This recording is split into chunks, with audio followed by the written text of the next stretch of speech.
Welcome back. ಅಸ್ಸಾಂನಲ್ಲಿ ಕಳೆದ 2 ದಿನಗಳಿಂದ ಕುಂಭದ್ರೋಣ ಮಳೆಯಾಗ್ತಾ ಇದೆ. ಚರಂಡಿಯಲ್ಲಿ ಕೊಚ್ಚಿ ಹೋಗ್ತಾ ಇರುವ ಮಹಿಳೆ ಜೊತೆಗೆ ಆಟಿಕೆಗಳಂತೆ ಕಾರುಗಳು ಪ್ರವಾಹದಲ್ಲಿ ಕೊಚ್ಚಿಕೊಂಡು ಹೋಗ್ತಾ ಇದೆ.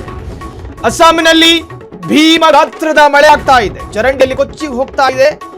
ಮಹಿಳೆಯರ ದೇಹಗಳು ಪ್ರವಾಹದಲ್ಲಿ ಆಟಿಕೆಗಳಂತೆ ತೇಲ್ತಾ ಇದೆ. ಕಾರು ಮತ್ತು ಬೈಕ್ಗಳು. ಅಸ್ಸಾಂ ಜನಜೀವನ ಅಸ್ತವ್ಯಸ್ತ. ಶಾಲಾ ಕಾಲೇಜುಗಳಿಗೂ ಕೂಡ ರಜೆಯನ್ನು ಘೋಷಣೆ ಮಾಡಲಾಗಿದೆ. ಕಳೆದ 24 ಗಂಟೆಗಳಲ್ಲಿ 99.6 ಮಿಲಿಮೀಟರ್ ಮಳೆಯಾಗಿದೆ. 16 ಜಿಲ್ಲೆಗಳಲ್ಲಿ 2.5 ಲಕ್ಷಕ್ಕೂ ಹೆಚ್ಚು ಜನರಿಗೆ ಸಂಕಷ್ಟ.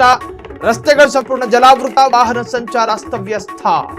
ಮುಂದೆ 2-3 ದಿನಗಳ ಕಾಲ ಭಾರಿ ಮಳೆಯ ಎಚ್ಚರಿಕೆಯನ್ನು ಕೊಡಲಾಗಿದೆ. ಇನ್ನು ನದಿ ಪಾತ್ರ ಮತ್ತು ಸಮುದ್ರ ಪಾತ್ರದ ಜನರನ್ನು ಅಲ್ಲಿನ ಸ್ಥಳಾಂತರ ಮಾಡುವಂತಹ ಕೆಲಸ ಕೂಡ ನಡೀತಾ ಇದೆ. ಅಸ್ಸಾಂನಲ್ಲಿ ಕಳೆದ 2 ದಿನಗಳಿಂದ ನಿರಂತರವಾಗಿ ಮಳೆ ಆಗ್ತಾ ಇದೆ. ನಿಜಕ್ಕೂ ಕೂಡ ಭಾರತದ ಅದರಲ್ಲೂ ಕೂಡ ಅಸ್ಸಾಮಿನ ಇತಿಹಾಸದಲ್ಲಿ ಈ ತರಹದ 99.6 ಮಿಲಿಮೀಟರ್ ಮಳೆ ಆಗಿರಲಿಲ್ಲ.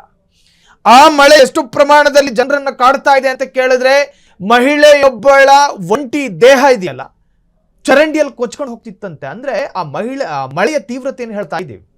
ಆಟ ಸಾಮಾನುಗಳಂತೆ ಜಾತ್ರೆ ಈ ಕಾರು ಬೈಕ್ ಬರ್ತಾವ ನೋಡಿ, ಹಂಗೆ ನೀರಿನಲ್ಲಿ ಅಲ್ಲಿನ ಜನರ ಕಾರು ಬೈಕ್ಗಳು ತೇಲ್ಕೊಂಡು ಹೋಗ್ತಾ ಇದೆ. ಅಸ್ಸಾಂನಲ್ಲಿ ಕುಂಭದ್ರೋಣ ಮಳೆಗೆ ಒಂದು ಮಳೆಗೆ ಸಾವಿರಾರು ಅವಾಂತರಗಳು ಸೃಷ್ಟಿಯಾಗಿದ್ದಾವೆ. ನೋಡಿ, ಆ ಫೋಟೋವನ್ನು ಗಮನಿಸ್ತಾ ಇದ್ದೀರಲ್ಲ, ಆ ಮಹಿಳೆ ಸಾವನ್ನಪ್ಪಿರುವಂತಹ ಮಹಿಳೆ, ಆ ಮಹಿಳೆಯ ದೇಹ ನೀರಿನಲ್ಲಿ ಕೊಚ್ಕೊಂಡು ಹೋಗಿರುವಂತಹ ನಿಜಕ್ಕೂ ಕೂಡ ಅತ್ಯಂತ ಆತಂಕದ ವಿಚಾರ ರೀ. ಭಾರತೀಯ ಹವಾಮಾನ ಇಲಾಖೆ ಎಚ್ಚರಿಕೆಯನ್ನು ಕೊಟ್ಟಿತ್ತ ಅಂತ ಕೇಳಿದ್ರೆ ಕೊಟ್ಟಿತ್ತು. ಅಲ್ಲಿನ ಜನರಿಗೆ ಸ್ಥಳಾಂತರದ ನಿರ್ದೇಶನ ಕೊಟ್ಟಿತ್ತ ಅಂತ ಕೇಳಿದ್ರೆ ಕೊಟ್ಟಿರಲಿಲ್ಲ. ಯಾಕೆ ಕೊಟ್ಟಿರಲಿಲ್ಲ?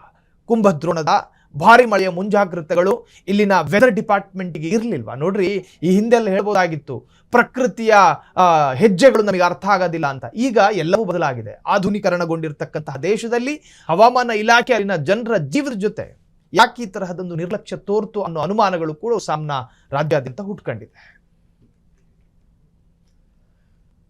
ಕ್ಷಣ ಕ್ಷಣದ ಸುದ್ದಿಗಳಿಗಾಗಿ ಫ್ರೀಡಂ ಟಿವಿ ಸಬ್ಸ್ಕ್ರೈಬ್ ಮಾಡಿ, ಲೈಕ್ ಮಾಡಿ ಹಾಗೂ ಫಾಲೋ ಮಾಡಿ. ಹೊಸ ಸುದ್ದಿಗಳ ನೋಟಿಫಿಕೇಶನ್ಗಾಗಿ ಬೆಲ್ ಐಕಾನ್ ಮೇಲೆ ಕ್ಲಿಕ್ ಮಾಡಿ.